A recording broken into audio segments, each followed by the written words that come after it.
দরজা খুলতেই আমার সামনে এমন সিনারি, এখন ওটা আপনাদের কি বলবো, ভাষায় প্রকাশ করা যায় না।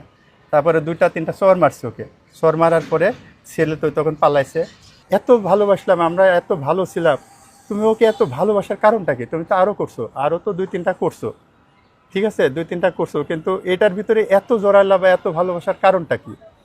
কয়, ওর রুম থেকে যখন আমি বেরোতাম, মানে ছেলের রুম থেকে যখন বেরোতো, ছেলে মাথা হাত বুলাইয়ে দিত এবং কপালে একটা চুমা দিত। এটা সবচেয়ে নাকি ওর পৃথিবীতে সবচেয়ে ভালোবাসা একটা। ওর আমি জীবনে সবচেয়ে ওকে বেশি ভালোবাসছি। এই যে মানে চিৎকারের ধরন দেখলেও আমি তখন বুকার মতো তাকিয়ে আছি। সে তার বয়ফ্রেন্ডে নিয়ে সবসময় কান্নাকাটি করে, তাকে নিয়ে টেনশনে থাকে, তাকে নিয়ে চিন্তা করে। পুরুষ কিসে আটকায়? বর্তমান সময়ে এই বিষয়টা নিয়ে প্রচুর আলোচনা হচ্ছে। পুরুষ আটকায় হচ্ছে মায়ায়, ভালোবাসায়, প্রেমে।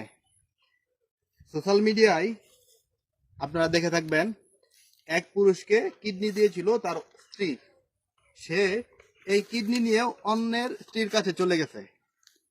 তার মানে আমরা কি ধারণা করতে পারি? তার মানে আমরা এই ধারণা করতে পারি যে কিডনির মধ্যে পরক্রিয়া ছিল। কিডনির মধ্যে পরক্রিয়ার কারণেই ওই পুরুষ পরক্রিয়ায় আসক্ত হয়েছে।